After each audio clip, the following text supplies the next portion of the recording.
My brother was about to sell our family's legacy for $58 million. He offered me the value of a used Honda Civic and a patronizing pat on the head. He forgot one thing. I was the secret ingredient he was selling, and I was about to burn his entire empire to the ground with a single phone call. It's funny. You always imagine a moment like that would feel explosive. A declaration of war. But when it happened, it was quiet. It happened in a room that smelled of damp earth and old oak, surrounded by the ghosts of 1,000 sleeping wines. There was no dramatic music, no righteous fury boiling in my veins. There was just the cold, clean click of a lock on a cellar door, and the chilling realization that my entire life had been a masterpiece of forgery, and I was the one holding the paintbrush. My name is Anya, and for 28 years, I've been the ghost in my own family's machine. We own Sokolov Crest Vineyards, a place that sounds grander than it is, or at least, it used to be. It's a patch of stubborn, rocky soil in Northern California that my grandfather tamed through sheer will. Now, it's a boutique winery with a cult following, famous for a single, impossible-to-replicate Pinot Noir. The kind of wine that critics write sonnets about.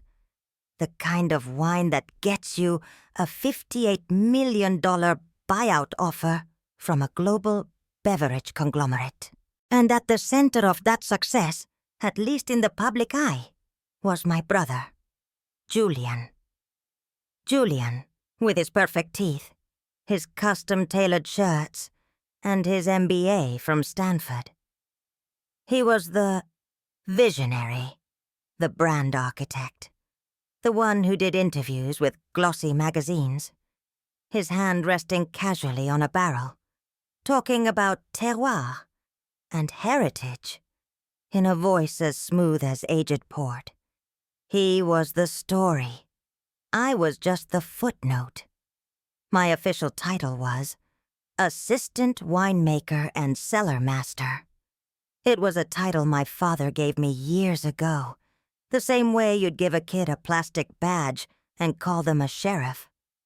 It was meant to sound important, while signifying nothing. In reality, I was the winery's nose. It's not something you can learn. It's a genetic quirk, a fluke.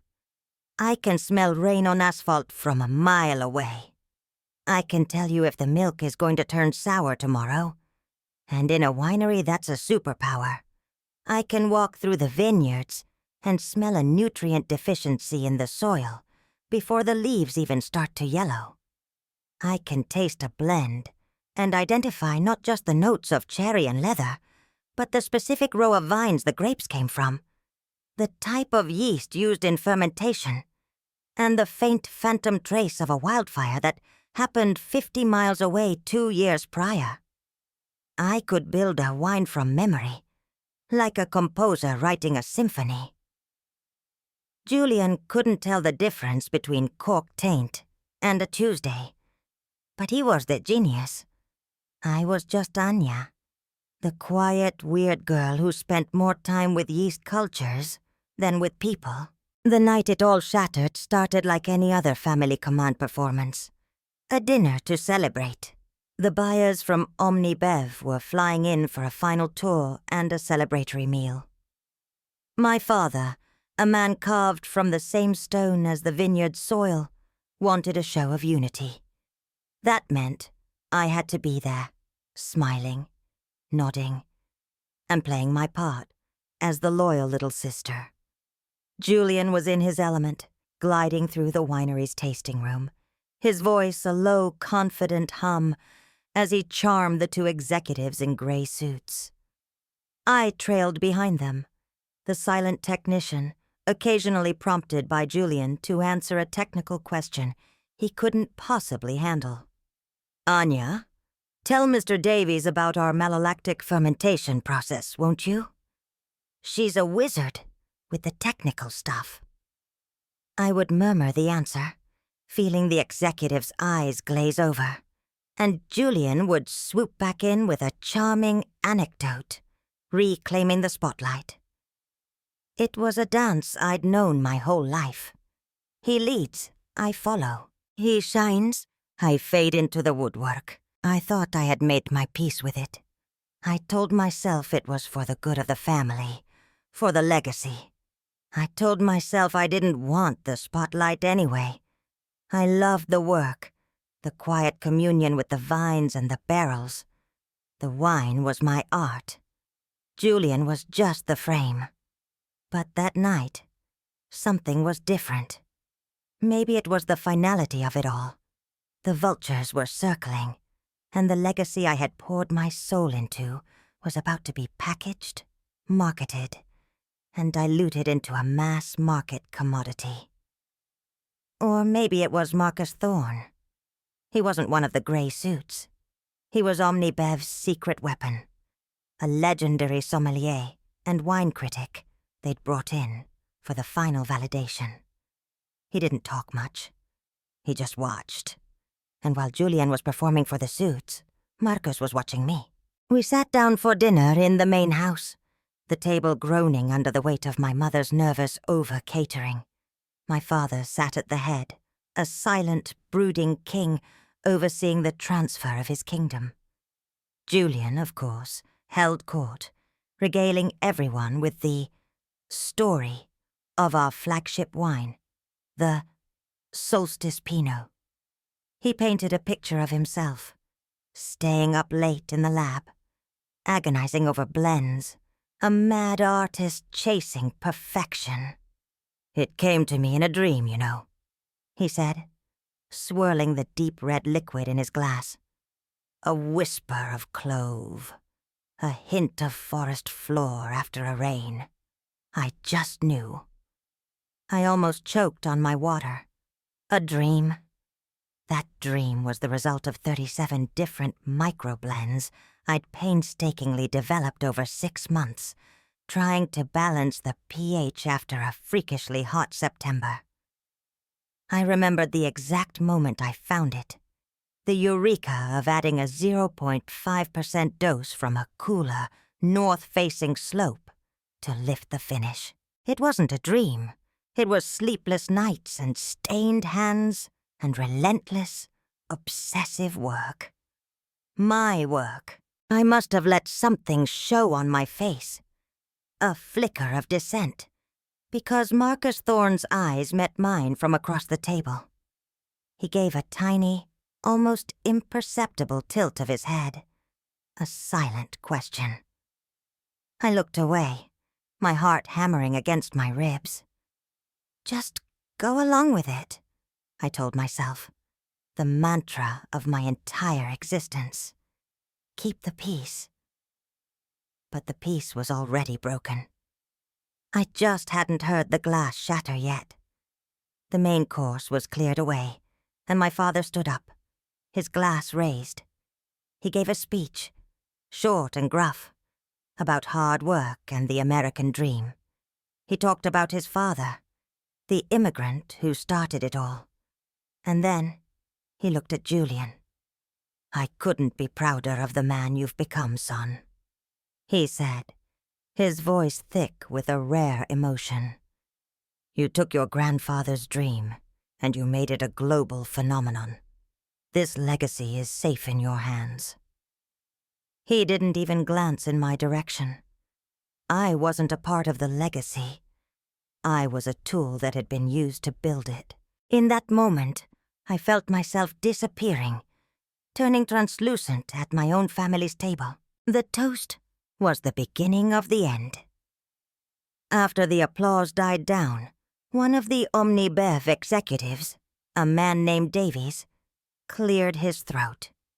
"Well, Julian, on behalf of OmniBev, we're thrilled. The deal is all but signed. Your vision for Sokolov Crest aligns perfectly with our portfolio."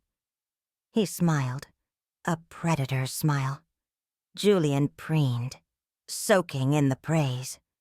"We just have the final structure to announce," he said, looking around the table like a king, bestowing gifts upon his subjects.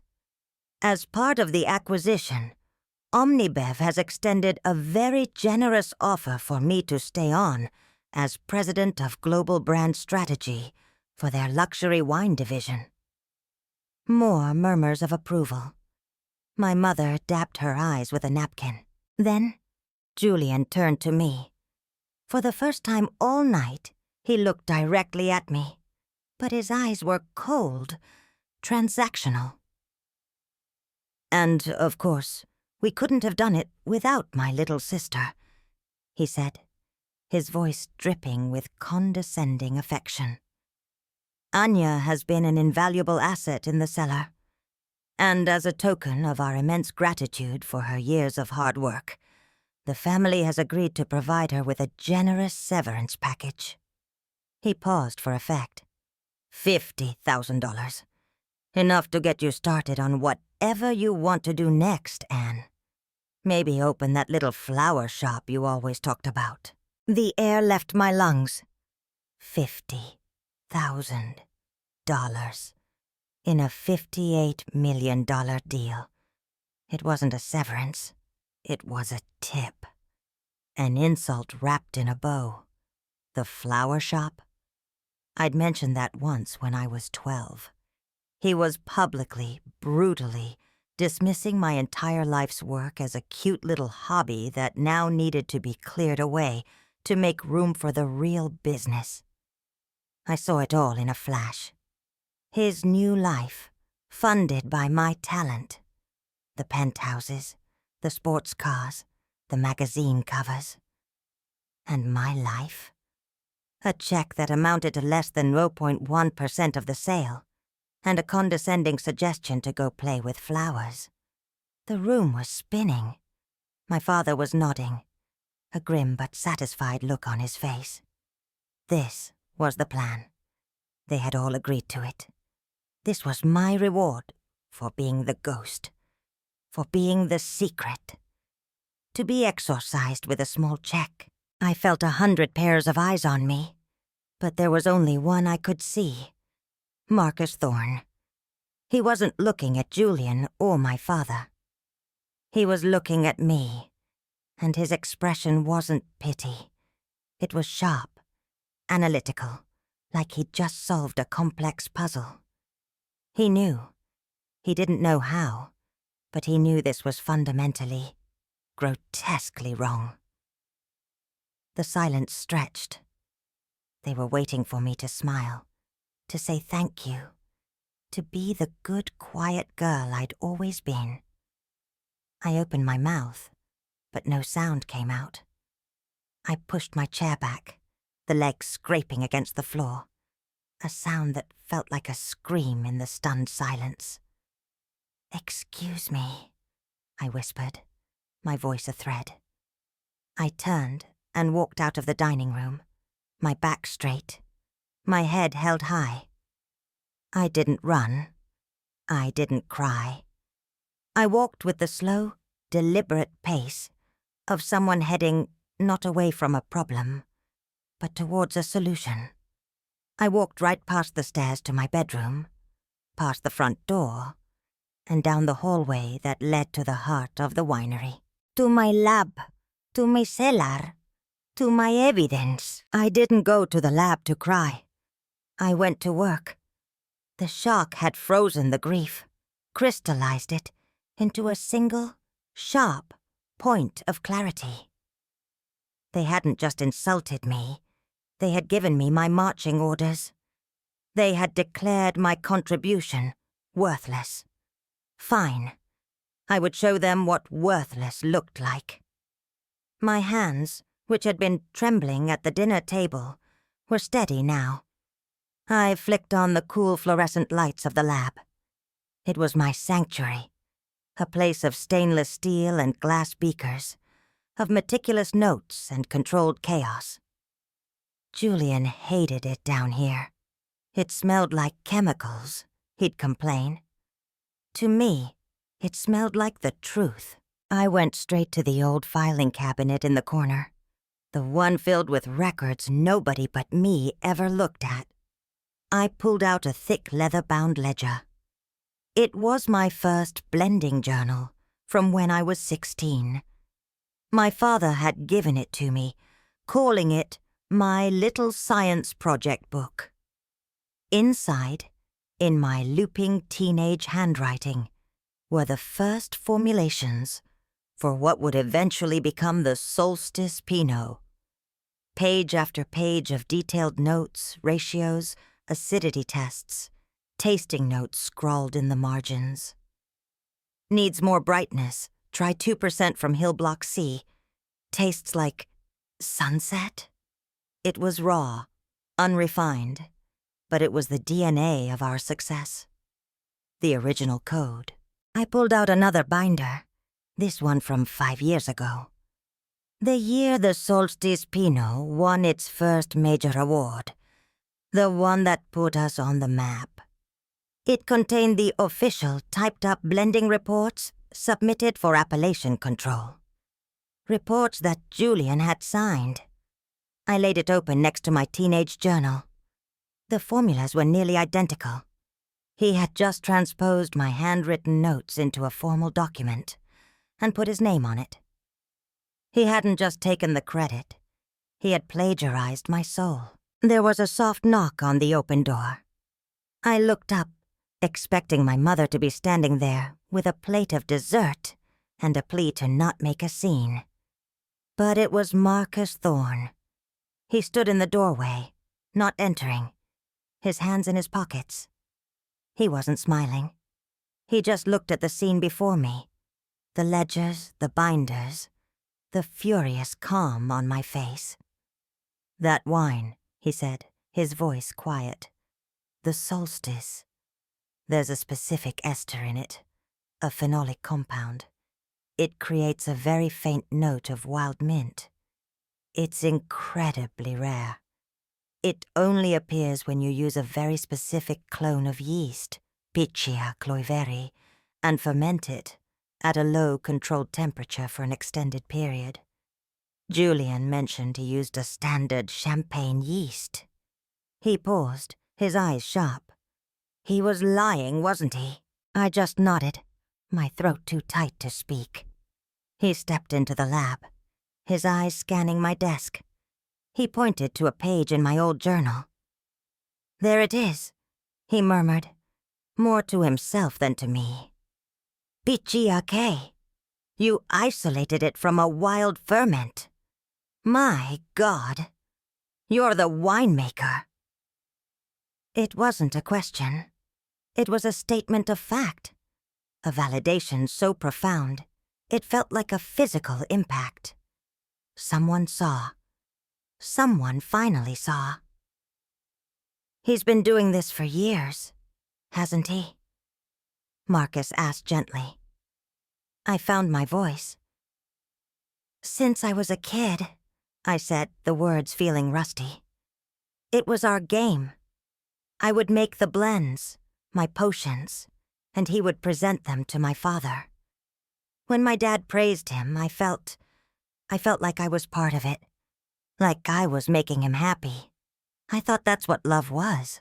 Marcus leaned against the steel counter, crossing his arms. He looked at me for a long moment.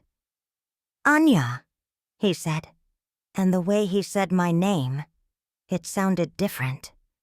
Not like the dismissive name my family used, but like something solid, something real. Omnibev isn't buying this vineyard. They're not buying the land or the brand. They are buying that specific wine. They are buying a replicable formula for the Solstice Pinot. A formula they believe Julian created and can teach their teams to reproduce." He let that hang in the air. I understood immediately. The entire $58 million valuation wasn't based on the rolling hills or the charming tasting room. It was based on a lie whose intellectual property belonged entirely to me. "He can't replicate it," I said, a cold certainty dawning. He doesn't even know the first step." "Exactly," Marcus said. "And when they find out, this whole deal will collapse. And they will sue him and your father for fraudulent misrepresentation." He pushed off the counter and walked towards the door. He paused and looked back at me. "My flight is tomorrow at noon. The lead counsel for OmniBev is a woman named Jessica Riley. Her number is in my wallet. If I were to, say, miss my flight and need to stay another day, it would give you time to decide what to do with this information." He didn't wink. He didn't nudge. He just stated it as a possibility. Then he was gone, leaving me alone with the evidence of my stolen life and a sudden, terrifying, and exhilarating sense of power. The ghost was about to start haunting. The seeds of my own erasure were planted so long ago, I barely remembered a time before the soil was poisoned. It didn't start with malice.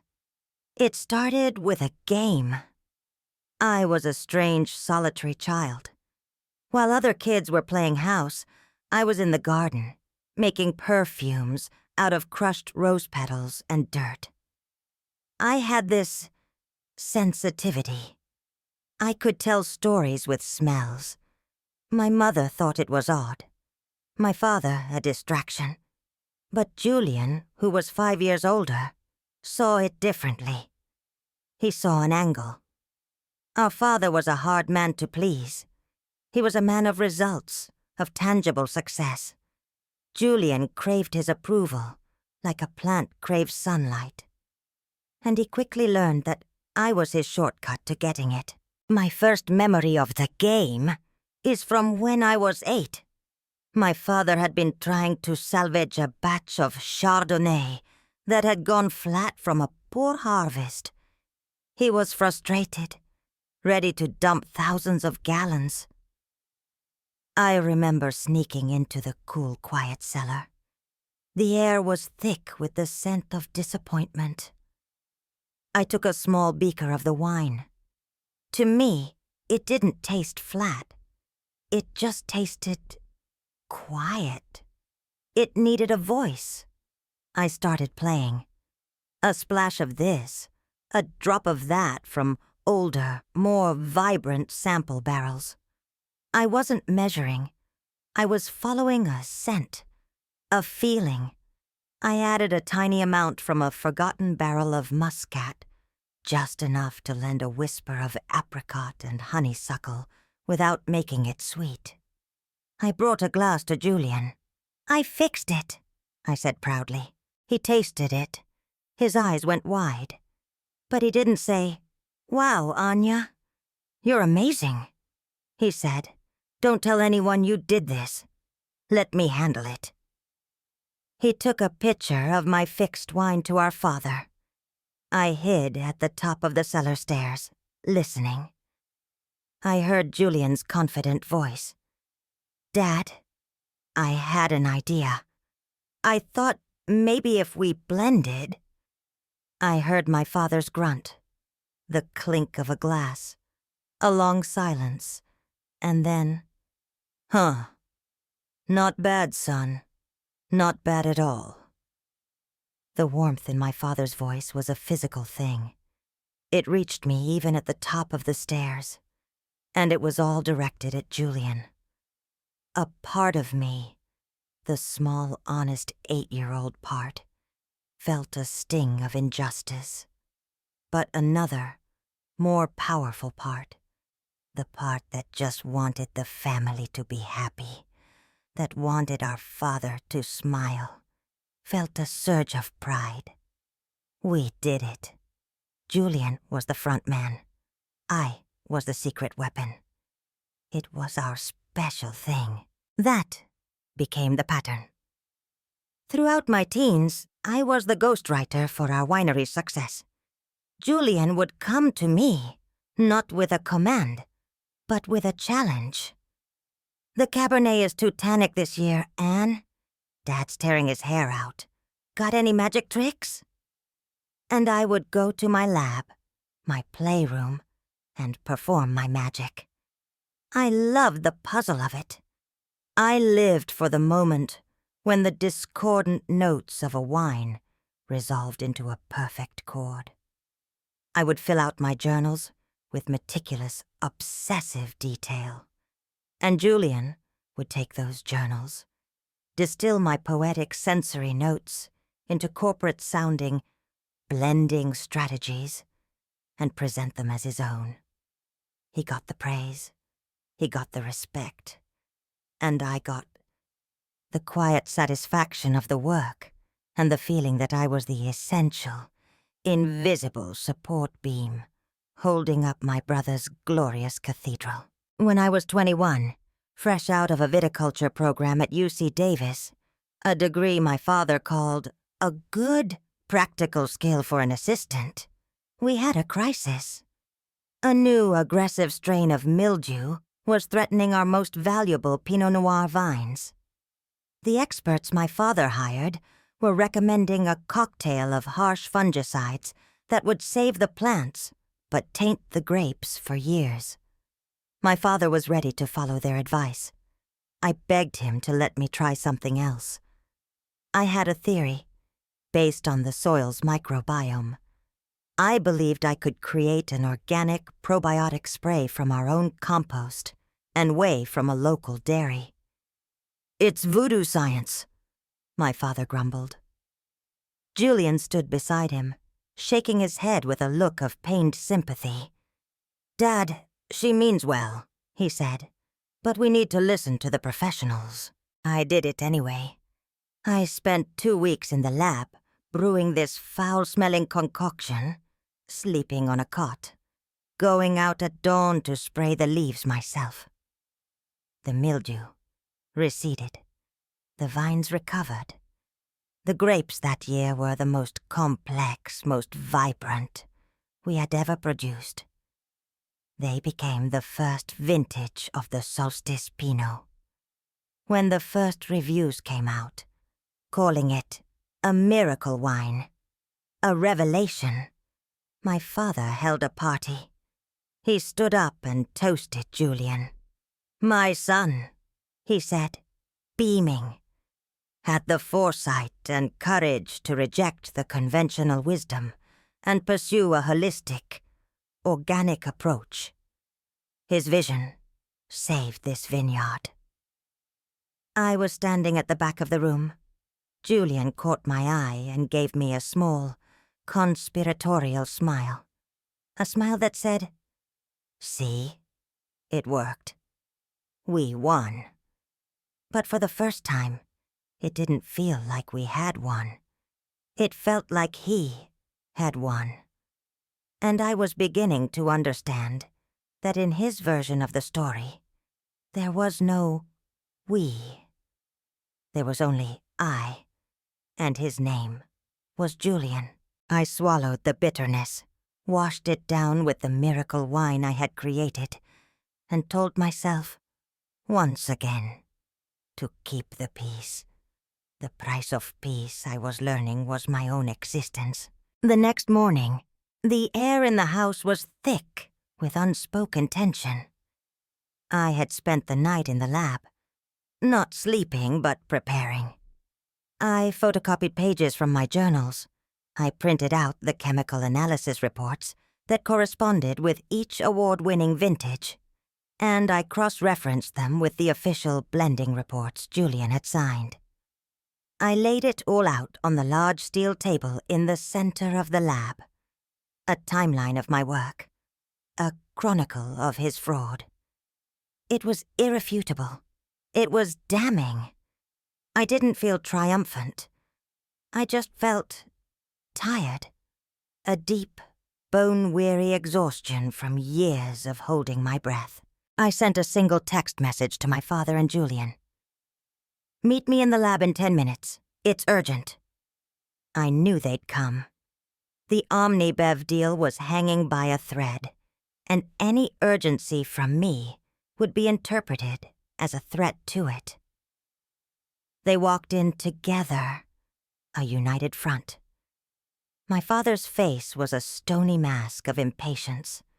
Julian had his concerned brother, face on, the one he used when I was being emotional. "Anya, what is this?" my father grunted, waving a hand at the papers on the table. "If this is about last night, it's not the time. We have a deal to close." "Last night was just the final symptom," I said, my voice surprisingly steady. "The disease started a long time ago." I pointed to the table. "This is a history of our winery's success. It's all here." Julian stepped forward, a patronizing smile on his face. "Anne, I know you've been under a lot of stress. You've worked hard, we all have. But now is the time to celebrate our collective achievement." "Our achievement?" I picked up my journal from when I was 16. I opened it to the first page detailing the experiments that led to the Solstice Pinot. "Is this your handwriting, Julian?" He flinched just for a second. "That was just you fooling around. I'm the one who saw the potential, who commercialized it. I built the brand. That's the real work, Anya. Ideas are nothing without execution." "So my work is fooling around?" I asked, my voice dangerously quiet. "Let's talk about execution, then." I slid a gas chromatography report across the table. "This is the analysis of the 2017 solstice, the one that got 99 points. See that spike there? That's 2-phenylethanol. It gives it that unique rose honey note. It only shows up when you use a non-Saccharomyces yeast in the initial fermentation. You told Marcus Thorne you used a standard champagne yeast." Julian's smile faltered. He looked at the chart like it was written in a foreign language. "That's just technical jargon," he stammered. "You can't possibly—" "I can." I cut him off. "And so can Omnibev's team of chemists. They aren't buying a story, Julian. They are buying a formula. A formula you can't explain, you can't teach, and you can't replicate. Because it's not yours." My father finally spoke, his voice low and threatening. "What do you want, Anya? A bigger check? Is that what this is about? Blackmail." The word hung in the sterile air of the lab. Blackmail. He thought so little of me, of my work, that the only motive he could imagine for me claiming it was greed. The exhaustion I felt vanished, replaced by a sudden cold fire. "No," I said, looking him straight in the eye. "This isn't about money. It's about the truth." I turned to Julian. "You are going to walk into that meeting with Omnibev this morning. You're going to tell them that there has been a misattribution of creative credit. You're going to tell them that I am the sole creator of the Solstice Blend, and every other award-winning wine this vineyard has produced for the last decade. You will tell them that your role has been in marketing, and that the intellectual property for the formulas belongs to me." Julian laughed, a short, ugly bark. "You're insane. You're delusional." "And if you don't," I continued, my voice like ice, "at precisely 11:00 a.m., a comprehensive dossier containing all of this evidence will be emailed to Jessica Riley, lead counsel for Omnibev, with a copy sent to Marcus Thorne and 3 of the most influential wine publications in the country. The $58 million deal will evaporate. The company will sue you for fraud. The Sokolov name will be a synonym for liar. Your vision, your legacy, will be a smoldering crater. You will have nothing." My father took a step towards me, his face purple with rage. "You would destroy this family? You would destroy your grandfather's legacy over some childish need for attention? My grandfather's legacy was about making honest wine from the land, I shot back, my voice finally rising. He would be ashamed of you, both of you. You turned his dream into a lie, and you used me to do it. You didn't build a legacy. You built a cage and locked me inside it. I looked at Julian, at the panic blooming behind his eyes as he finally understood that I wasn't bluffing. "The choice is yours, brother," I said. "Either you correct the record, or I will. You have 2 hours."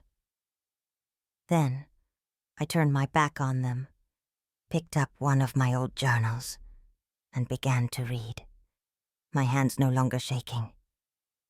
The peace was broken, and in its place, for the first time in my life, I was free. The fallout was not a dramatic explosion, but a series of quiet, devastating implosions. Julian, stripped of his bravado, caved. He couldn't risk the alternative. I didn't attend the meeting, but Marcus told me about it later. He said Julian walked in, pale and trembling, and gave a stilted, jargon-filled confession. He tried to spin it, of course. He framed it as a long-standing collaborative process where he had, perhaps inadvertently, taken on the public-facing role while his intensely private sister preferred to remain behind the scenes. He tried to make it sound like a loving, symbiotic partnership, not a parasitic one. The Omnibef executives were not amused. The meeting, which was supposed to be a celebratory signing, turned into a tense, emergency, legal consultation. The deal was immediately suspended, pending a full reassessment of intellectual property ownership and brand integrity. The $58 million offer vanished from the table. It didn't just collapse. It was atomized, as if it had never existed. My father didn't speak to me. He walked past me in the house as if I were a piece of furniture he no longer liked. He'd look at me, and in his eyes, I saw a bitter cocktail of fury and bewilderment. He didn't see a daughter who had reclaimed her voice. He saw a saboteur who had scuttled the family fortune. He couldn't grasp the concept that the fortune was never truly his to sell.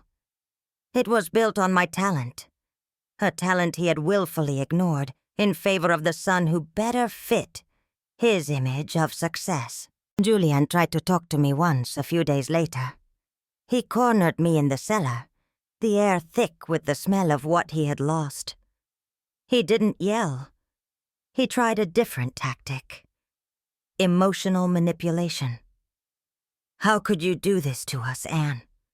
he whispered, his eyes welling up with practiced tears. "We were a team. I was building this for you, for all of us. You were building it for yourself, on my back," I said, my voice flat. "You put a price tag on my life's work and offered me the scraps." "It was a starting point, a negotiation," he insisted. "You could have just talked to me." "I have been talking to you my whole life, Julian," I replied, turning to face him. "Every time I created a new blend, every time I solved a problem, every time I handed you my work, you just weren't listening. You were too busy rehearsing your acceptance speeches." He had no answer to that. He just stared at me, the mask of the charismatic visionary finally gone, revealing the hollow, frightened man underneath. The news, of course, got out. Marcus Thorne, true to his professional ethics, wrote a column. It was a masterpiece of careful journalism, but the message was explosive. It didn't name names, but it spoke of the unsung artisans of the wine world, the ghosts in the machine, whose genius is often co-opted by slick marketing. He wrote about the miracle of the Solstice Pinot, attributing its unique character to a virtuoso winemaker whose identity had, until now, been a closely guarded secret. The industry buzzed. People put two and two together. The Omnibev deal was off. The Sokolov name was now attached to a scandal, and Julian, the celebrated wunderkind, stopped taking calls from reporters. The winery, once a symbol of our family's unity, became a silent battlefield. My mother tried to be a peacemaker, flitting between us with cups of tea and desperate pleas for reconciliation. "Can't we just forgive and forget?" she'd ask, her eyes pleading. "We're family." But some things can't be forgotten. Forgiving Julian would mean accepting his narrative, that my work was a trifle, my identity negotiable. It would mean climbing back into the cage I had just broken out of. I couldn't do it. The legal battle was quiet, but brutal. Omnibev didn't sue, but they backed away completely, leaving a crater in our finances and reputation. My father, facing a vineyard no one wanted to buy and a brand that was now toxic, was forced to confront the truth. We had to restructure. I hired my own lawyer. For the first time, I wasn't asking for permission. I was negotiating terms. The final agreement was poetic in its justice. The Sokolov Crest brand, the one Julian had built, was essentially worthless. But the formulas, the intellectual property for the wines I had created, that was where the real value was. I was given majority ownership of the winery, 51%. My father retained a minority share, enough to live on, but not enough to overrule me. Julian was given a choice: stay on in a strictly sales and marketing role, with no creative input and a salary determined by me, or take a buyout. The buyout was for $50,000, the exact amount he had offered me. It was a bitter pill, and he choked on it, but he took the money and left. I haven't seen him since. He took the check and disappeared. The ghost I had been replaced by a new one of his own making. The lesson in all of this isn't about revenge. Watching my family fracture, watching my father's pride crumble and my brother's ambition curdle into resentment, that brought me no joy. The real lesson is quieter, deeper. It's about the subtle, insidious way we can allow ourselves to be edited out of our own lives. I spent 2 decades believing that my value was conditional on my silence. I thought keeping the peace was a noble sacrifice, but peace at the cost of your own soul isn't peace at all. It's a prison. I let them define me as the assistant, the helper, the weird, quiet girl in the lab. I accepted the frame they built around me because it was easier than demanding they see the real picture. My talent wasn't a cute hobby. It was a rare and powerful gift. It wasn't my job to make it smaller or more palatable so that someone else could feel big. It was my job to own it, to nurture it, and to protect it. The world will always have its Julians, charismatic, confident people who are masters at selling a story. They are drawn to the light of genuine creators, not to share in it, but to stand in front of it and cast a larger shadow. They will tell you that your contribution is just one small part of a bigger picture, that ideas are cheap, that their vision is what gives your work value. It is a seductive, dangerous lie. Your magic is not a raw ingredient for someone else's success. It is the success. For anyone out there who feels like a ghost in their own story, who pours their heart and soul into something only to watch someone else sign their name to it. Listen to me. Your voice matters, even if it's shaking. Your work has value, even if no one has applauded it yet. Don't wait for someone else to validate you. Don't shrink yourself to fit into someone else's narrative. The moment you start believing their version of your story is the moment you hand them the power to write the ending. Building a legacy isn't about the name on the sign. It's about the integrity of the work in your hands. I lost my family as I knew it, but I found myself. And I'm learning that's a trade worth making every single time. The peace I have now is real. It's not the silence of suppression. It's the quiet confidence of knowing who I am and what I'm capable of. Today, Sokolov Crest is smaller. It's quieter. It's also more honest. I'm rebranding. The new labels will bear my name. Not just as the winemaker, but as the owner. I spend my days where I always have, among the vines and the barrels. But now, when I walk through the cellar, I don't feel like a ghost. I feel like a founder. Marcus Thorne has become a good friend and a fierce advocate. He brings critics and buyers to the winery, people who want to hear the real story, to taste the truth in the glass. We're not making $58 million deals. We're making wine. My wine. My father is still around. He's quiet. He watches me work. And sometimes I see a flicker of something in his eyes. Not pride, not yet, but a grudging respect. It's a start.